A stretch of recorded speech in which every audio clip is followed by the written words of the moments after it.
I'm Natalie, 27 years old, and I always thought family meant unconditional love and support. I sacrificed my dreams to help my family. When times got tough, paying my sister's college tuition and our household bills in secret. Then one gold necklace changed everything. My sister accused me of stealing. My parents chose to believe her, and I found myself standing on our driveway with nowhere to go. Before I tell you how my own family turned against me, let me know where you're watching from and hit that like and subscribe button if you've ever felt betrayed by someone you loved. I grew up in a peaceful suburban neighborhood in Denver with tree-lined streets and friendly neighbors who knew each other by name.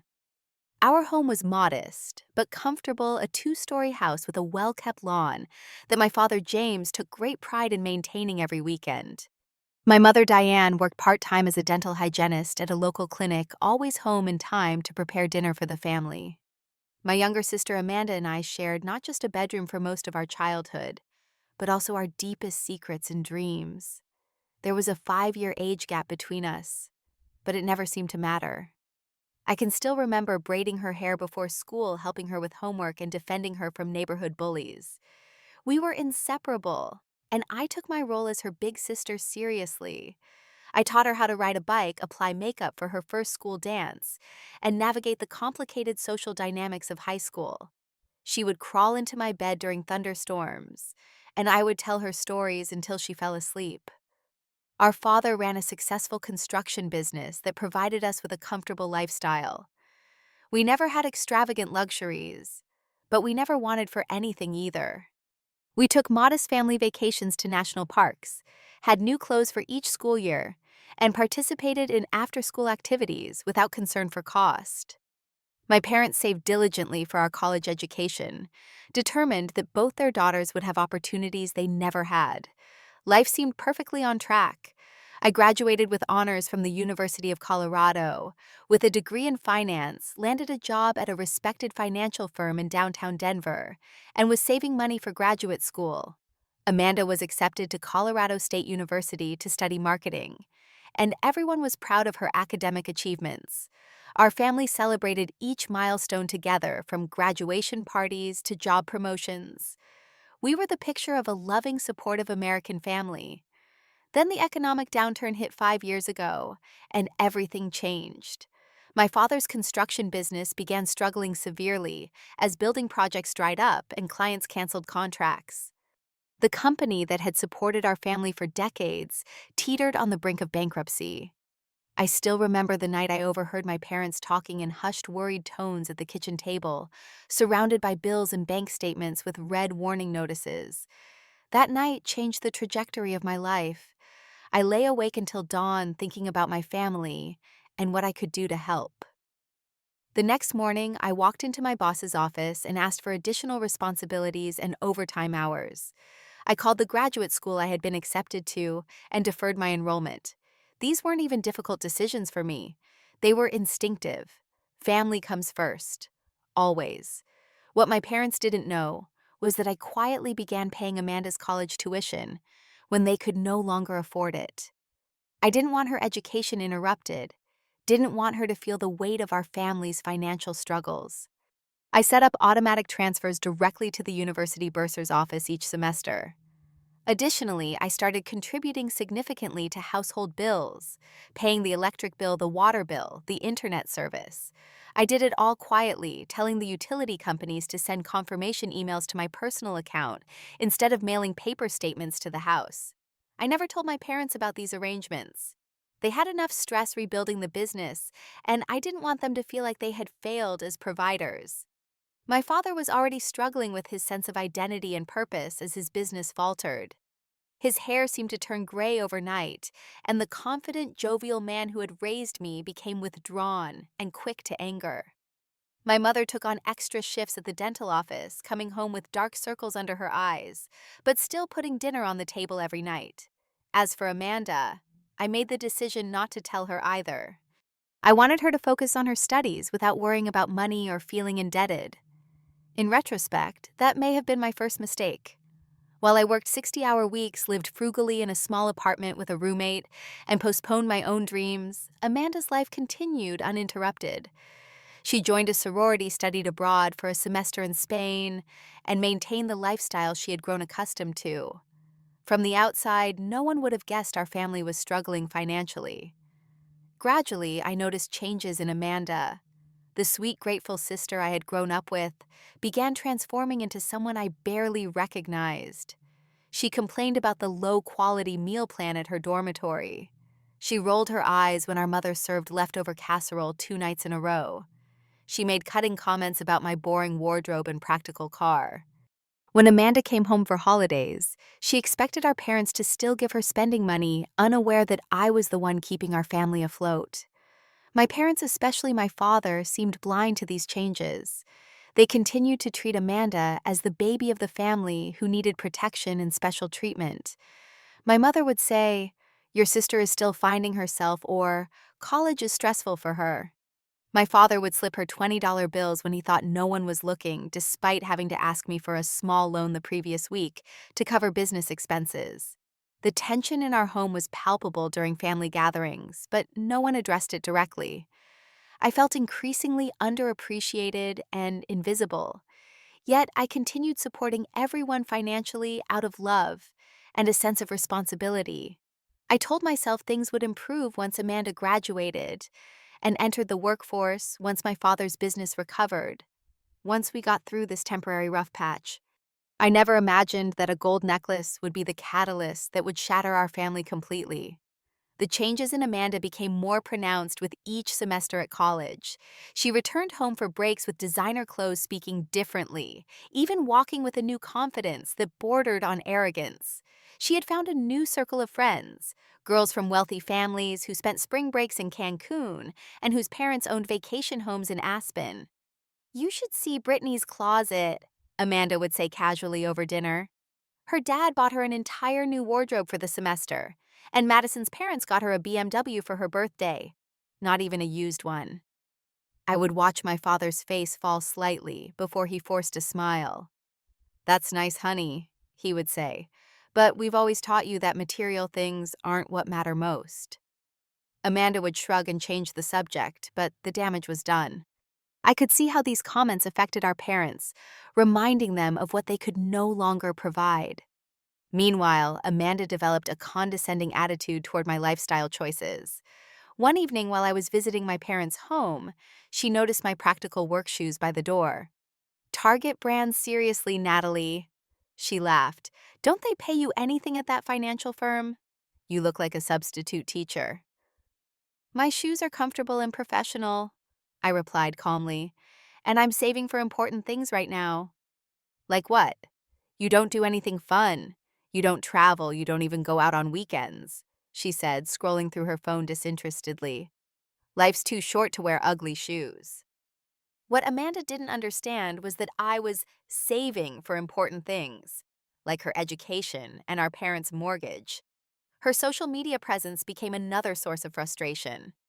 Amanda carefully curated an image of wealth and luxury that was completely disconnected from our family's reality. She would check in at expensive restaurants, but omit that she only ordered an appetizer. She would pose with shopping bags from high-end stores, but return most items the next day. She became expert at creating the illusion of a privileged lifestyle while I worked overtime to pay her tuition. The situation reached a breaking point when I discovered unexpected charges on our family's emergency credit card, a card I had added to my personal account to help my parents. There were charges from Nordstrom, Sephora, and several upscale restaurants in Amanda's college town. Nearly $2,000 of unplanned expenses when I was already stretched thin financially. I confronted Amanda during her weekend visit home, showing her the statement while our parents were out grocery shopping. "What is this, Amanda? This card is for emergencies only." She barely looked up from her phone. "It was an emergency. I had a formal event for my sorority and nothing to wear." "A $700 dress is not an emergency," I said, struggling to keep my voice level. "Neither is a $150 dinner."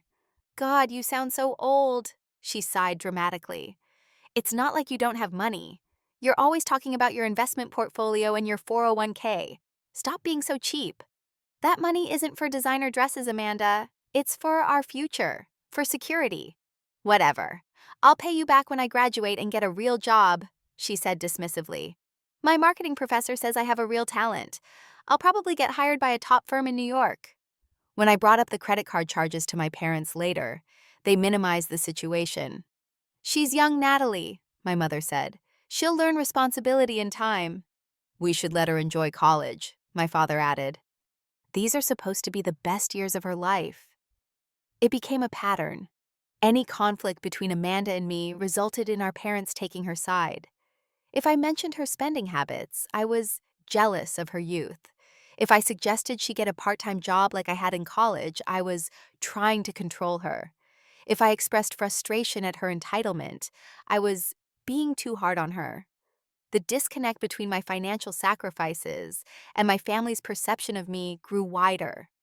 I canceled a planned vacation to San Diego when Amanda's summer tuition bill arrived. I postponed moving to a better apartment when my parents' home needed an expensive plumbing repair. I worked through weekends and holidays to earn bonuses that went directly to supporting my family. The emotional toll was becoming unbearable. I would lie awake at night torn between resentment and loyalty. I loved my family deeply, but I felt used and unappreciated. I kept telling myself it was temporary, that things would improve, that my sacrifices would eventually be acknowledged. Then came Amanda's 22nd birthday. Our parents wanted to make it special despite their financial constraints. They saved for months to buy her a gold necklace with a small diamond pendant. Nothing extravagant by her friends' standards, but it represented significant sacrifice for our parents. We want her to have something beautiful to remember her college years, my mother explained when she showed me the velvet box containing the necklace. I smiled and agreed it was lovely, swallowing the knowledge that I would likely be covering some household bills to compensate for this purchase. Little did I know this necklace would become the catalyst for the most painful chapter of my life.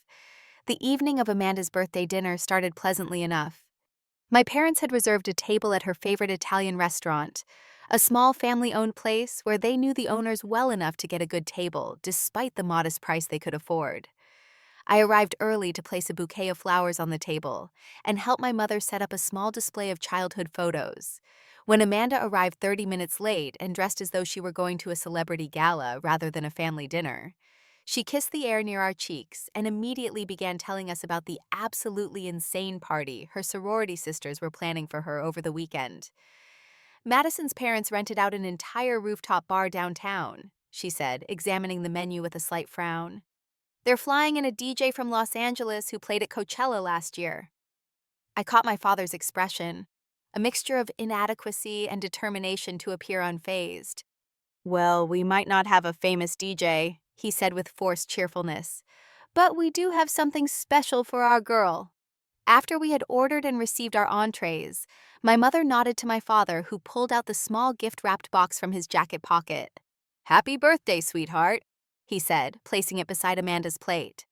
Amanda's eyes lit up at the sight of the box, clearly recognizing the shape and size that typically holds jewelry. She tore through the wrapping paper with surprising eagerness for someone who had been acting so sophisticated all evening. When she opened the velvet box to reveal the gold necklace with its diamond pendant, her reaction seemed exaggerated even by her standards. She gasped loudly enough to make nearby diners turn their heads, her hand flying to her chest in a theatrical gesture. "Oh my God, it's so beautiful!" she exclaimed immediately, fastening it around her neck and pulling out her phone to take selfies. "This must have cost a fortune. Is it real gold? Is that an actual diamond?" My father beamed with pride. "Only the best for our little girl," he said, though I knew he had put this purchase on a credit card that I would likely help pay off. Throughout the remainder of dinner, Amanda kept touching the necklace and finding reasons to mention it. "This will look perfect with my dress for Brittany's graduation party," or "I can't wait to show this to Madison, she'll die." Between these exclamations, she managed to slip in several subtle put-downs directed at me. When I gave her my gift, a leather-bound journal with her initials embossed on the cover since she had mentioned wanting to start writing, she thanked me with a tight smile. "It's very practical," she said, quickly setting it aside. "Very you, Natalie." The evening continued with Amanda dominating the conversation, talking about her plans after graduation, the connections she was making through her sorority, and the job offers she anticipated receiving. Not once did she ask about my work or life, nor did she express any curiosity about how our parents were managing. As we prepared to leave the restaurant, Amanda suddenly turned to me with an odd expression. "Your earrings are cute, Natalie. Are they new?" I touched the simple pearl studs I was wearing. "No, I've had these for years. Mom and Dad gave them to me for my high school graduation, remember?" "Oh, right," she said with a strange smile. "I forgot you keep things forever." The comment seemed innocent enough at the time, but I would recall it vividly the next morning when everything fell apart. We all returned to our parents' house for cake. Amanda complained that the buttercream frosting would make her break out, but she posted a picture of the cake on Instagram anyway, with a caption about family traditions. She wore the necklace proudly all evening, frequently touching it and adjusting it so the diamond caught the light. The next morning, I awoke to the sound of frantic activity in the house. I had stayed overnight in my old bedroom, planning to have breakfast with my parents before returning to my apartment. When I came downstairs in my pajamas, I found Amanda tearing through the living room, pulling cushions from the couch, and looking behind furniture. "What's going on?" I asked, stifling a yawn. Amanda whirled around, her face contorted with anger. "My necklace is gone," she said accusingly. "The one Mom and Dad just gave me. I took it off last night before bed and put it on my dresser, and now it's missing." Our parents appeared from the kitchen looking concerned. "Are you sure you put it on your dresser, honey?" my mother asked. "Could it have fallen somewhere?" "I already looked everywhere in my room," Amanda insisted. "Someone took it." Then she turned to me, her eyes narrowing. "What did you do with it, Natalie?" The accusation hit me like a physical blow. "What I didn't touch your necklace. You've always been jealous of everything I have." Amanda continued, her voice rising. "I saw how you looked when Mom and Dad gave it to me. You couldn't stand that they got me something nice for once instead of practical, boring gifts like they give you." I stood there speechless at the venom in her words. "Amanda, that's ridiculous. Why would I take your necklace?" "Because you're jealous of me. You always have been. You hate that I have friends and a social life while you do nothing but work and act superior about it." My father stepped between us, his face troubled. "Natalie, do you know anything about the necklace? Just tell us the truth."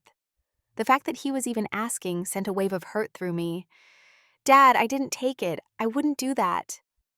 Amanda disappeared upstairs, and we could hear her rummaging through rooms. My mother wrung her hands anxiously, avoiding my gaze. My father paced the living room, occasionally glancing at me with an expression I couldn't quite read. Minutes later, Amanda came running down the stairs, holding something in her hand. "Look what I found near my jewelry box," she said triumphantly, holding up a pair of small hoop earrings that belonged to me. "These are Natalie's. She was in my room." "Those are my earrings," I acknowledged. "But you borrowed them last week. You texted me asking if you could wear them to a dinner with your friends." Amanda's face flushed red. "That's a lie. I would never wear your cheap jewelry. Why would I want to borrow anything of yours when my friends have actual designer accessories?" The cruelty of her words stung, but what hurt more was seeing my parents' expressions change as they looked at me. Doubt had crept in, and it was devastating. "I have the text, Amanda," I said, reaching for my phone to prove it. "You specifically asked for these earrings because they matched your blue dress." "She's making this up," Amanda said, turning to our parents with tears welling in her eyes. "She's trying to cover for the fact that she snuck into my room and stole my birthday present because she's jealous and resentful." The argument escalated quickly. Amanda became increasingly hysterical, crying and making her accusations more dramatic with each passing minute. My attempts to defend myself were drowned out by her emotional outbursts. My parents, who had always favored Amanda's words over mine, were visibly torn, but leaning toward believing her. "Let's just check Natalie's room," my father finally suggested, his voice heavy. "If the necklace isn't there, we can put this whole thing to rest." The suggestion that my personal space should be invaded based on Amanda's baseless accusation was humiliating, but I agreed, desperate to clear my name. "Fine. Check my room, check my bag, check whatever you want. I didn't take anything." I followed my parents and Amanda upstairs to my childhood bedroom where I had stayed the night. I stood in the doorway, arms crossed defensively, as Amanda dramatically flung open my dresser drawers and peered under the bed. My mother hesitantly looked through my overnight bag, while my father stood awkwardly in the center of the room. Finding nothing, Amanda became even more insistent. She probably sold it already. She's always complaining about money. Check her wallet, check her car. The absurdity of the accusation that I would steal and sell a necklace overnight might have been laughable if it weren't so painful. I could see my parents were uncomfortable with the situation, but neither of them stood up to Amanda or questioned the logic of her claims. As the search continued and turned up nothing, I expected my parents to finally dismiss Amanda's accusations. Instead, my father turned to me with an expression that broke my heart. "Natalie," he said gravely, "I need you to be honest with us. Is there something you want to tell us about the necklace?" The question hung in the air, like a physical thing, heavy and suffocating. My father's words implied that despite the lack of evidence, he believed I might be guilty. It was the moment everything changed. "Are you serious right now?" I asked, my voice barely above a whisper. "You actually think I would steal from my own sister?" My father shifted uncomfortably. "Well, there was that incident when you were 16. He was referring to a misunderstanding from over a decade ago when I had borrowed my mother's bracelet without asking to wear to a school dance. I had returned it the next day with an apology for not asking first. The comparison was so unfair, it left me speechless. What hurt even more than my father's accusation was my mother's silence. She stood there, eyes downcast, saying nothing in my defense. The mother who had once fiercely protected both her daughters now couldn't even look me in the eye. Amanda stood slightly behind our parents, and when they weren't looking, her expression changed from distress to something else entirely. A small, smug smile played at the corner of her lips. In that moment, I realized this wasn't about a missing necklace at all. This was calculated. "This is unbelievable," I said, my voice growing stronger with indignation. "I have done nothing but support this family, and this is what I get in return. Accusations and suspicion." "What do you mean, support this family?" my father asked, his brow furrowing. "We've never asked you for anything." The dam broke. Years of silent sacrifice and unacknowledged support came pouring out. "Really, Dad? Who do you think has been paying Amanda's college tuition for the past 3 years? Who do you think covers the electric bill, the water bill, the internet? Who gave you $5,000 last year when your truck needed repairs?" My parents stared at me in shock. Amanda's smug expression vanished, replaced by genuine surprise. "What are you talking about?" My mother finally spoke. "The University Financial Aid Office handles Amanda's tuition." "No, Mom, I handle Amanda's tuition. I set up automatic payments from my account directly to the bursar's office every semester, $20,000 a year plus her housing costs." My father shook his head in disbelief.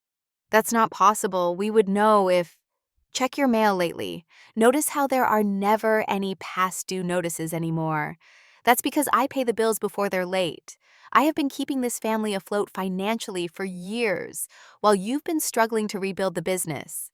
Amanda quickly recovered from her surprise and jumped back into character.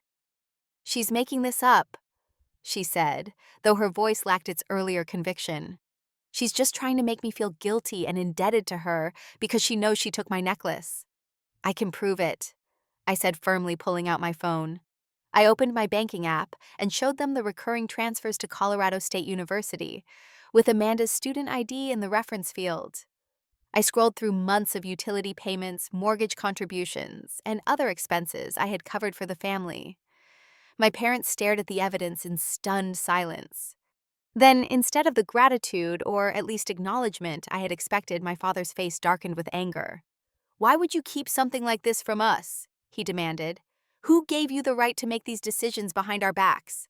I couldn't believe what I was hearing. "I was trying to help. I didn't want you to worry about money on top of everything else. I wanted Amanda to be able to finish school without interruption." "We're her parents," my mother said quietly. "It was our responsibility to figure things out, not yours." Amanda, seeing my parents' reaction shifting away from the missing necklace, quickly adapted her strategy. "This is just like you, Natalie," she said with a perfect blend of hurt and indignation. Always thinking you're better than everyone else, always keeping score. So what if you helped out? That's what family does. You don't lord it over people when you do something nice. Lord it over people I never even told you. I kept it quiet specifically so you wouldn't feel indebted or uncomfortable. And now you're throwing it in my face to distract from the fact that you stole my birthday present. Amanda countered, tears welling in her eyes again. You're trying to make me look like the bad guy when you're the one who took something that didn't belong to you. My mother put her arm around Amanda's shoulders. It's okay, honey. We'll figure this out. I stood there watching my family unite against me and felt something break inside. Years of sacrifice, of putting my own dreams on hold, of working myself to exhaustion to support them. And this was my reward. Suspicion, accusation, ingratitude. I didn't take your necklace, Amanda, I said coldly. But I am done being used by this family. My father's face flushed with anger. No one is using you, Natalie. If you've been helping us financially, we appreciate it, but that doesn't give you the right to speak to us this way. Appreciate it? You didn't even know about it until 5 minutes ago. And instead of thanking me, you're angry that I didn't ask permission to help. My mother finally spoke up, her voice soft but firm. Natalie, I think everyone's getting too emotional right now. Why don't we all calm down? If you just return the necklace, we can forget this happened and move forward as a family. Her words were the final straw. After everything I had done, after showing them proof of my support, they still believed I had taken the necklace. The injustice of it was overwhelming. I'm leaving, I said, grabbing my overnight bag. I can't be in this house anymore. If you walk out that door without admitting what you did and returning the necklace, don't bother coming back, my father said, his voice hard with anger. I looked at him in disbelief. Is that really your position, Dad? You're choosing to believe Amanda's lie over everything I've done for this family. It's not about choosing sides. He insisted, though it clearly was. It's about honesty and respect. I laughed bitterly. Honesty, respect. Where was Amanda's honesty when she maxed out the emergency credit card on designer clothes? Where was her respect when she complained about the food Mom works hard to put on the table? You've been blind to who she really is for years, and I'm done enabling it. I turned to Amanda. And you? I hope whatever game you're playing is worth it. Because as of this moment, I'm done paying your tuition. I'm done covering the bills. I'm done sacrificing my life to support people who don't even respect me enough to believe I'm not a thief. We don't need your money, my father said dismissively, though the flash of panic in his eyes suggested otherwise. Good, I replied, zipping my bag closed. Because you won't be getting another cent from me. As I headed for the door, I caught sight of Amanda's face. For the first time that morning, her confident facade cracked. A flash of genuine fear crossed her features, as the reality of what she had set in motion finally hit her. Without my financial support, her comfortable college life was about to change dramatically. But it was too late for second thoughts. I walked out of my childhood home with nowhere to go, betrayed by the people I had sacrificed everything to support. I checked into a budget hotel that first night, not wanting to burden anyone with my sudden homelessness. Once the door closed behind me, the full weight of what had happened came crashing down. I sat on the edge of the bed and broke down completely crying until my throat was raw and my eyes were swollen. How had things gone so wrong?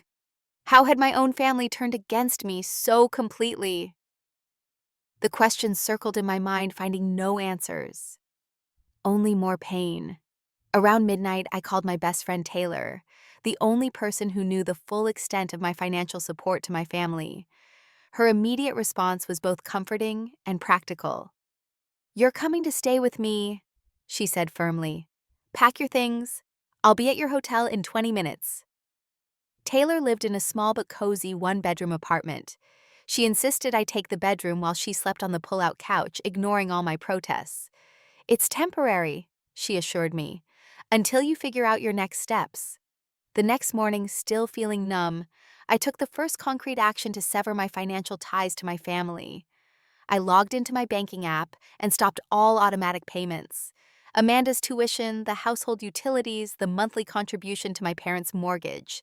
For years, I had diligently managed these payments, often checking the accounts multiple times a month to ensure everything was covered. Now, with a few clicks, it was done. The responsibility I had carried for so long was lifted, leaving behind a strange mixture of relief and sadness. I expected an immediate barrage of calls and texts from my family, but the first week passed in complete silence. No apologies, no acknowledgments, not even angry accusations, just silence. Then came the notification. An automatically generated email from Colorado State University addressed to Amanda. Important unpaid tuition notice. Please resolve immediately to avoid registration holds. The university system had attempted to process the tuition payment for the upcoming semester and found no funds available. Amanda would have received the same notification. I wondered how she was explaining this to our parents. I got my answer 3 days later when my father called. I stared at his name on my phone screen, my heart racing with a mixture of hope and dread. Would this be an apology? An attempt at reconciliation? Natalie, he said when I answered, his voice tight with barely controlled anger. There's been some kind of mistake with Amanda's tuition payment. The university says it's overdue. No greeting, no "how are you?" No acknowledgement of our last interaction, just straight to Amanda's problem. It's not a mistake, I replied calmly. I stopped the automatic payments just like I said I would. There was a moment of stunned silence before my father exploded. You can't do that. Amanda will be dropped from her classes. Her graduation will be delayed. That's not my problem anymore, I said, surprised at how steady my voice remained. Amanda made her choice when she accused me of stealing. You and Mom made your choice when you believed her. This isn't about the necklace anymore, he said, lowering his voice. This is about family responsibility. You can't just abandon your sister's education because of a misunderstanding. A misunderstanding? I repeated incredulously. You accused me of being a thief and kicked me out of the house. That's not a misunderstanding, Dad. That's a betrayal. Nobody kicked you out, he insisted. You chose to leave. The revisionist history was infuriating. You literally told me not to come back unless I returned a necklace I never took in the first place. Look, he said, his tone shifting to one of forced reasonableness. We can discuss all that later. Right now we need to make sure Amanda's tuition gets paid. The deadline is Friday. No, Dad. We don't need to make sure of anything. I am no longer responsible for Amanda's tuition. If you want her to stay in school, you'll need to figure it out yourselves. How are we supposed to come up with $20,000 by Friday? He demanded. The same way other parents do. Take out loans. Apply for financial aid. Have Amanda get a part-time job to contribute. These are normal solutions that you've been sheltered from because I've been handling it. My father's voice turned cold. I never thought you could be this selfish, Natalie, after everything we've done for you. The irony of his statement might have made me laugh if it weren't so painful. Goodbye, Dad. Good luck with the tuition. I ended the call and immediately turned off my phone, knowing there would be more attempts to pressure me. When I turned it back on the next day, I had 3 voicemails from my mother. The first was tearful pleading, Natalie, honey, please call us back. We need to talk about Amanda's school situation. The second attempted guilt. I don't understand how you can do this to your sister. Family doesn't abandon family. The third was a more calculated approach. Sweetheart, we know you've been under a lot of stress. We're worried about you. Come home so we can talk this through as a family. Not once in any of the messages did my mother apologize for not believing me or acknowledge the hurt they had caused. It was all about fixing Amanda's problem with no recognition of what had led to this point. Meanwhile, Amanda had taken to social media to craft her own narrative. She posted vague but pointed statements about toxic family members and learning who really loves you. She shared a tearful selfie with the caption, "When someone you trusted shows their true colors. Heartbroken, but staying strong." The comment section filled with sympathetic responses from friends who had no idea of the real situation. It was surreal to see myself cast as the villain in her story, when I had sacrificed so much for her benefit. Despite the emotional toll, I remained firm in my decision. With Taylor's support and encouragement from my therapist, whom I had started seeing weekly, I focused on rebuilding my life. I threw myself into work accepting a challenging new project that I had previously declined due to family obligations. I began searching for my own apartment, no longer constrained by the need to send large portions of my income to my family. For the first time in years, I allowed myself to consider my own needs and wants. I revisited my postponed graduate school applications. I joined a hiking group that met on weekends. I started dating again after a long period of having no time for relationships. The first real test of my resolve came when my parents missed their mortgage payment. The bank called me because my phone number was listed as a secondary contact on their account, another responsibility I had quietly assumed over the years. "We've been unable to reach the primary account holders," the bank representative explained. "The payment is now 10 days past due, and we wanted to make sure they're aware of the potential late fees and credit implications." I thanked the representative for the information, but explained that I was no longer involved with the account.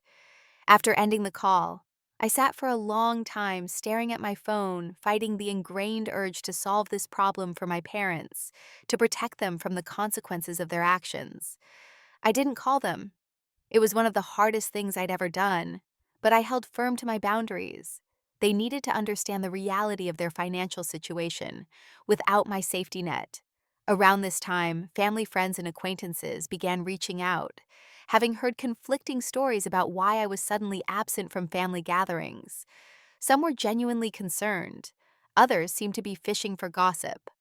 I kept my responses vague and positive, not wanting to drag others into our family drama.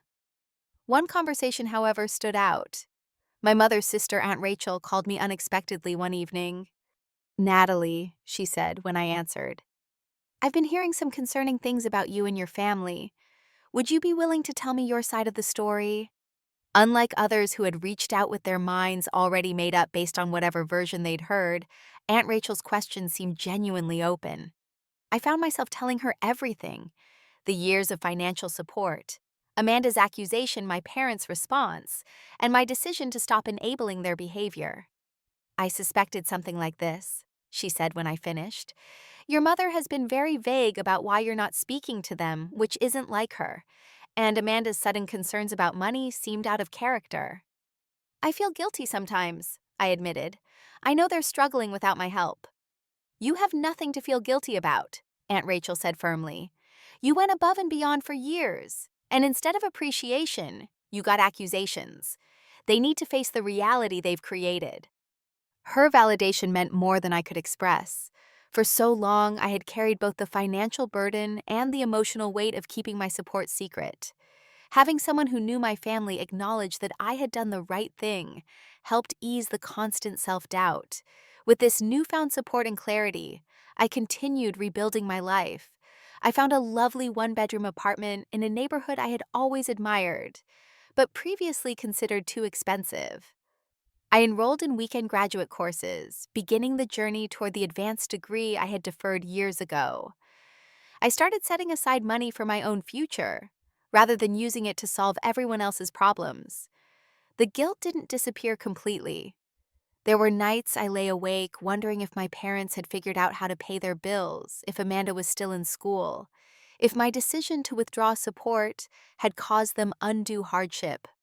But then I would remember the look on my father's face when he chose to believe Amanda's lie over my years of loyalty, and my resolve would strengthen again. I was learning that standing up for myself didn't mean I didn't love my family. It meant I finally loved myself enough to expect better treatment. 2 months after leaving my parents' house, I was settling into my new apartment and adjusting to a life focused on my own needs and goals. My graduate courses were challenging but fulfilling, and I had received a promotion at work, partly I suspected because I was no longer rushing out early to handle family emergencies or working remotely to care for my parents during minor illnesses. On a crisp Saturday morning, I was enjoying coffee on my small balcony when my phone rang. It was Aunt Rachel asking if she could stop by later that day. "There are some things I think you should know," she said cryptically. When she arrived, her expression was troubled. We sat at my new kitchen table, mugs of tea between us, as she shared what she had learned. Amanda has been accepted to a master's program at Georgetown, she began. Very prestigious, very expensive, no scholarship. I felt a twinge of both pride and concern for my sister, despite everything that had happened. How are they planning to pay for it? Aunt Rachel sighed heavily.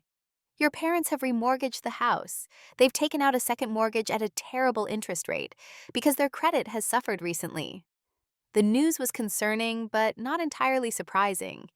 Without my financial support, they had been forced to find other solutions. What confused me was why Aunt Rachel seemed so disturbed by this development. There's more, she continued, her voice dropping slightly as if sharing a confidence. I've been doing some investigating on my own about the necklace. My stomach tightened. The necklace accusation had faded somewhat in my mind, overshadowed by the larger issues of betrayal and boundaries, but it was still the catalyst that had started everything. Amanda pawned it, Aunt Rachel said bluntly, the day after her birthday. I stared at her, uncomprehending. What? How do you know this? After you told me what happened, something didn't add up. Amanda has always been dramatic, but accusing you of theft seemed extreme even for her. So I started asking questions. Aunt Rachel explained that she had visited several pawn shops in the area, under the pretense of looking for vintage jewelry. At the third shop, she casually mentioned her niece had recently received a gold necklace with a diamond pendant for her birthday. The owner perked up immediately, Aunt Rachel continued. Said a young woman had brought in that exact item recently. When I showed him a family photo with Amanda in it, he recognized her right away. She'd pawned the necklace for $800 cash. I felt lightheaded as the implications sank in. She accused me of stealing something she had already pawned herself. Why would she do that? From what I gathered, she needed money for a shopping spree with her friends before returning to school. She didn't expect your parents to find out the necklace was missing so quickly. When they did, she panicked and blamed you. And they believed her. I said, the hurt still fresh despite the weeks that had passed. There's more, Aunt Rachel said, her expression grim. The pawn shop has security cameras. I convinced the owner to show me the footage from the day Amanda came in. She was laughing Natalie, joking with the clerk about how her parents would freak out when they realized the necklace was gone, but she'd just tell them she lost it. The deliberate cruelty of it took my breath away. Not only had Amanda pawned a meaningful gift from our financially struggling parents, but she had planned to lie about it from the beginning. When caught, she had seized the opportunity to blame me instead. I confronted her, Aunt Rachel continued. Showed her a screenshot from the security footage that the shop owner let me take. She broke down completely. Does Dad know Mom? Aunt Rachel nodded. I made Amanda tell them everything. It wasn't pretty. I tried to imagine the scene. My parents learning that their beloved younger daughter had not only pawned their sacrificial gift, but had deliberately framed her sister for it. The sister who they now knew had been supporting them all financially for years. Your father called me last night, Aunt Rachel said. I've never heard him like that, Natalie. He was crying. Said he'd tried calling you, but thought you might be blocking their numbers. I hadn't blocked them, but I had been sending their calls to voicemail, not ready to engage until I felt stronger. What did he want? To apologize, to explain. He said they'd been trying to reach you for days. I checked my phone and saw several missed calls from my parents that I had ignored, assuming they were more attempts to guilt me into resuming financial support.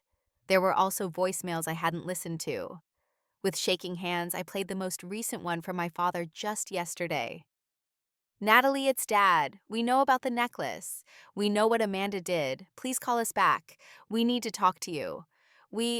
I'm so sorry, sweetheart. Please call. His voice broke on the last words, something I had rarely heard from my stoic father. It sent a wave of conflicting emotions through me, vindication lingering hurt, and a small, unwelcome flicker of hope. What happens now is up to you, Aunt Rachel said gently. You don't owe them forgiveness or reconciliation. But I thought you should know the truth. After she left, I sat for a long time processing everything I had learned. Amanda's betrayal ran deeper than I had imagined. She hadn't just accused me in a moment of panic. She had calculated and planned to use me as a scapegoat. And my parents, despite years of evidence of my reliability and support, had chosen to believe her. Yet now they knew the truth. They had learned not only about Amanda's deception, but also about the consequences of their own choices. Without my financial support, they had been forced to take on additional debt. Amanda's university had placed her on probation for unpaid tuition. According to Aunt Rachel, they had received a foreclosure warning on their house. Part of me, a small hurt part that still smarted from their betrayal, felt they deserved these struggles. But another part remembered the family we had been before financial strain, and Amanda's entitlement had changed everything. After days of consideration and several sessions with my therapist, I decided to meet with my family. Not at their house or mine, but on neutral ground. A quiet restaurant where we could talk privately, but where I could leave if things became too difficult. I sent a text to my father. I got your messages. I'm willing to meet and talk. Saturday, 1 p.m., Riverside Cafe. No endearments, no emotion. Just practical details. His response came immediately. We'll be there. Thank you, Natalie. The meeting would be the first test of whether my family had truly recognized their mistakes, or if they were simply feeling the consequences of losing their financial safety net. Either way, I would face them with the strength and self-respect I had reclaimed in the months since walking out their door. The Riverside Cafe was busy enough to provide background noise, but quiet enough for conversation.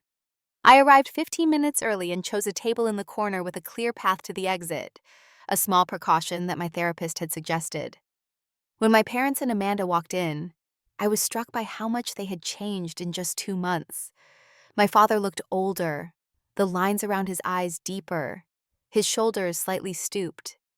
My mother seemed thinner, her smile strained as she spotted me. And Amanda, the confident, entitled sister who had manipulated us all, appeared subdued, almost unrecognizable without her usual dramatic flair. They approached the table hesitantly, as if unsure of their welcome. I didn't stand to greet them or offer hugs. I simply nodded and gestured to the empty chairs. An awkward silence fell as they settled in. My father cleared his throat twice before speaking. Natalie, he began, his voice rougher than I remembered. Thank you for agreeing to meet with us. I nodded, but said nothing, waiting.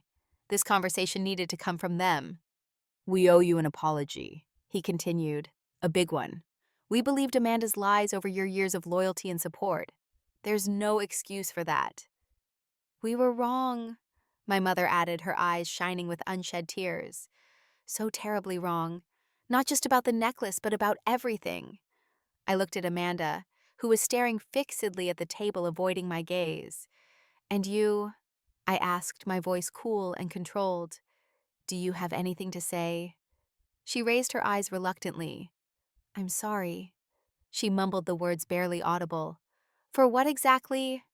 I pressed, unwilling to accept such a vague apology after everything that had happened. For lying about the necklace, she said, her voice slightly stronger. For accusing you when I was the one who pawned it. For everything. Why? I asked the question that had been haunting me. Why would you do that to me? I was paying your tuition, Amanda. I was helping our parents with bills. I never asked for recognition or gratitude. Why would you deliberately try to hurt me like that? She squirmed uncomfortably. I don't know. I needed money for a weekend trip with my friends. I thought I could pawn the necklace and replace it before anyone noticed. When Mom asked about it the next morning, I panicked. That explains pawning it, I said evenly. It doesn't explain why you accused me. Because you were an easy target, she burst out, then immediately looked ashamed. I mean, you were always so perfect, so responsible. No one would question if I said you were secretly jealous or resentful. The casual cruelty of her admission was breathtaking. I had spent years supporting her, sacrificing for her, and in her mind, that made me an easy target for her lies. We should have questioned it. My father said, his voice heavy with regret. We should have trusted you, the way you've always trusted and supported us. We didn't know how much you were doing for us, my mother added. Not until you showed us those bank statements, and even then, we didn't really understand until everything started falling apart after you left.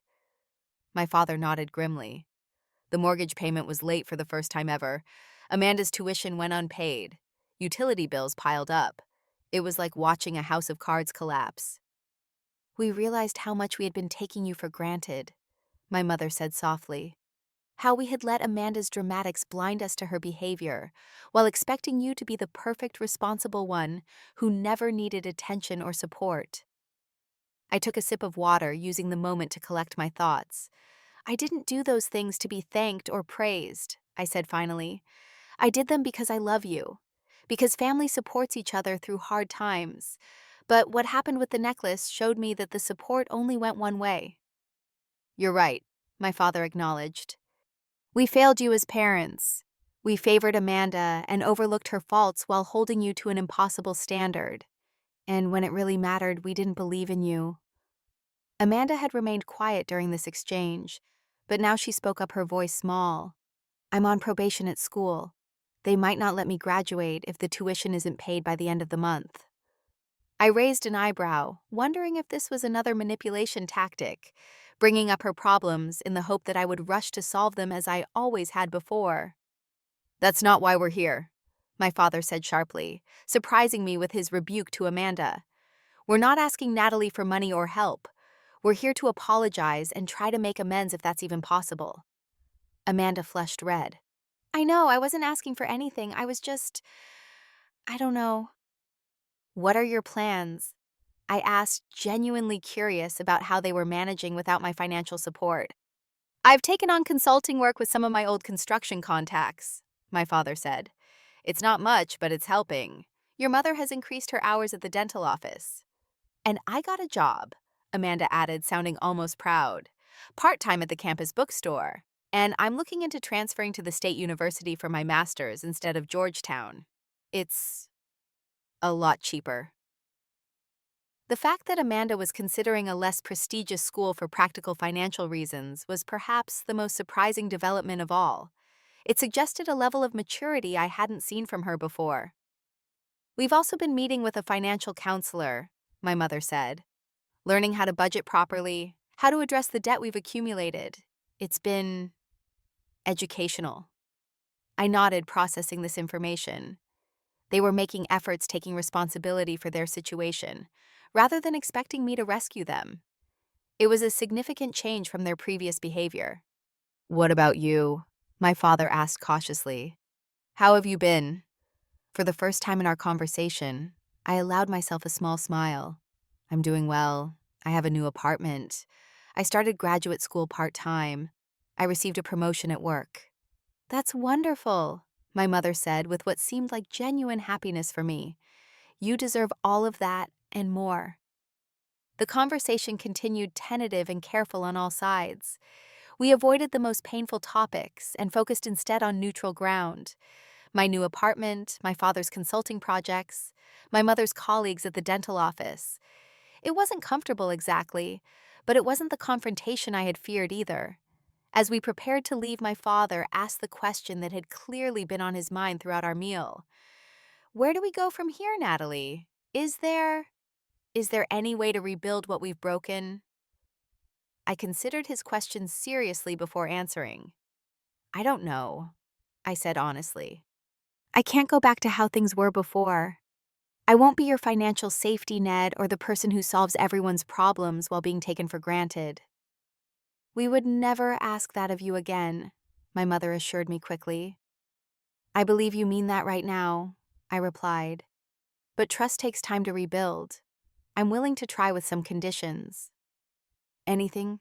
My father said a bit too eagerly. First, I won't be giving you money. I'll help with financial advice if you want it, but no more payments, no more loans, no more quietly covering bills. They nodded, accepting this boundary without argument. Second, we need space. Regular family dinners or holidays maybe, but not constant contact. I'm building my own life now, and I need room to do that. Of course, my mother agreed, though I could see the sadness in her eyes at the distance I was establishing. And finally, I said, turning to Amanda, I need honesty, complete honesty. No more manipulation, no more lies, no more throwing me under the bus when it's convenient. Amanda nodded, looking properly chastened. I promise. Then we can try, I concluded. slowly. As we parted ways in the parking lot, there were no hugs or tearful reconciliations like in the movies, just cautious nods and tentative smiles. It was a beginning, not an ending, the first step on a long road toward healing the wounds we had inflicted on each other. I drove back to my apartment feeling lighter somehow. Not because everything was fixed, it wasn't, and might never be completely, but because I had faced my family on my own terms with my boundaries intact and my self-respect uncompromised. The pain of their betrayal would take time to fade, but for the first time since walking out of their house 2 months ago, I felt hopeful that something new and healthier might eventually grow from the ashes of what we had lost. 6 months have passed since that first cautious meeting at Riverside Cafe, and so much has changed, both in my life and in my relationship with my family. My new apartment has become truly home filled with furniture and decor I chose purely for my own enjoyment rather than based on practicality or cost. My graduate program is challenging but fulfilling, pushing me to grow professionally in ways I had put off for too long. I've even started dating someone. Michael, a kind and thoughtful architect I met in one of my classes, who respects my boundaries and admires my independence. As for my family, we've been rebuilding our relationships one careful step at a time. We began with occasional text messages, then weekly phone calls, then monthly dinners at neutral locations.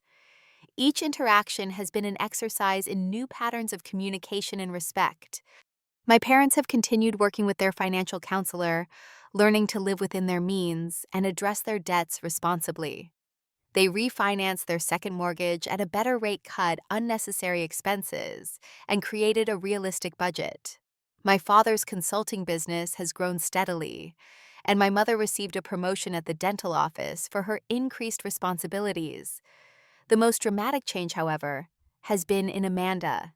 The entitled, manipulative sister, who had caused so much pain, has gradually been replaced by someone more grounded and accountable.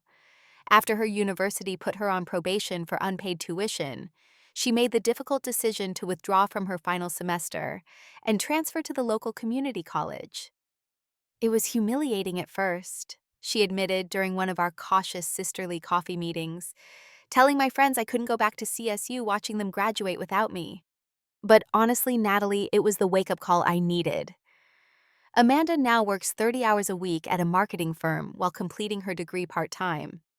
She shares an apartment with 2 roommates, buys clothes from thrift stores instead of designer boutiques, and has even started contributing to family dinners when we get together. I never understood the value of money, she told me recently, or hard work, or consequences. You tried to tell me, but I couldn't hear it until I experienced it myself.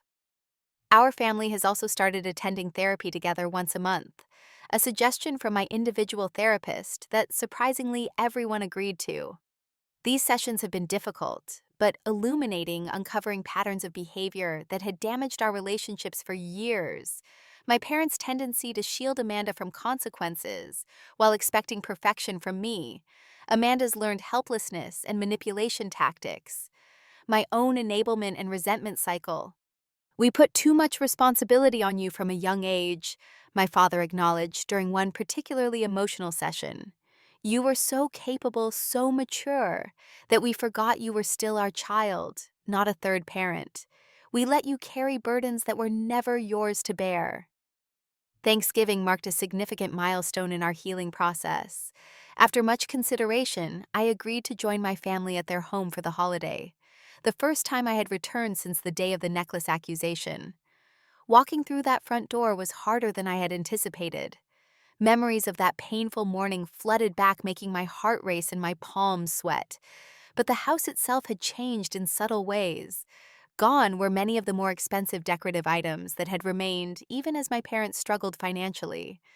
The living room had been repainted in a warm, cheerful yellow instead of the formal beige it had been for decades.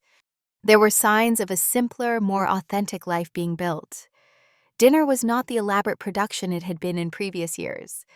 We all contributed dishes, ate on mismatched plates, and used everyday glasses instead of the crystal that traditionally came out for special occasions. But the conversation was warmer and more genuine than I could remember in years. After the meal, Amanda disappeared upstairs and returned with a small wrapped package, which she handed to me hesitantly. "It's not much," she said, uncharacteristically nervous, "and it doesn't make up for anything. But I wanted you to have it." Inside was a handmade bracelet of braided leather with a small silver charm shaped like a key. Attached was a card that read simply, "Thank you for unlocking the door to becoming a better person. I'm still working on it." It wasn't an expensive gift, nothing like the designer items Amanda had once coveted, but the thought and meaning behind it moved me deeply. It represented a level of self-awareness and genuine appreciation I had never expected from my sister. My parents, too, have found ways to recognize my value beyond financial support. My father calls regularly to ask my advice on business decisions, respecting my expertise in finance, but never expecting me to solve his problems. My mother has become my most enthusiastic cheerleader in graduate school, sending encouraging texts before big exams and listening with genuine interest when I explain complex concepts I'm learning. These changes didn't happen overnight, and our healing isn't complete. There are still awkward moments, old patterns that occasionally resurface, and the lingering shadow of past hurts. Trust rebuilds slowly like a garden recovering after a harsh winter. Tender new growth that requires careful tending and protection. The most profound change, though, has been within myself. I've learned that standing up for yourself doesn't mean abandoning love, that having boundaries doesn't make you selfish, that your worth isn't measured by what you do for others, but by the respect and authenticity you bring to all your relationships. I've also learned that forgiveness is possible even after deep betrayal, but trust must be earned through consistent actions, not just apologetic words. My family is earning that trust back day by day, interaction by interaction, in ways both small and significant. Looking back on that painful morning when I walked out of my parents' house with nowhere to go, I can now see it as the breaking point that was necessary for genuine change. Sometimes relationships must crack open completely before they can be rebuilt on a healthier foundation. My sister accused me of stealing her necklace and called me a liar. My parents kicked me out and discovered too late how much they had depended on me. I stopped paying the bills that had silently kept our family afloat and left to build a life centered on my own well-being for the first time. What happened next wasn't a dramatic reconciliation or a perfect resolution. It was the slow, imperfect, authentic work of 5 people learning to relate to each other with honesty and respect. It was consequences and accountability, growth and forgiveness, boundaries and healing. And in that messy human process, we found something more valuable than any gold necklace or financial security. We found the truth about ourselves and each other, and the courage to build something better from it. Have you ever had to set difficult boundaries with family members? What happened when you finally stood up for yourself? Share your experiences in the comments below. If this story resonated with you, please hit that like button and subscribe to hear more stories about family dynamics, personal growth, and the courage to create healthy relationships. Thank you for listening to my journey, and remember that sometimes the most painful endings can lead to the most beautiful new beginnings.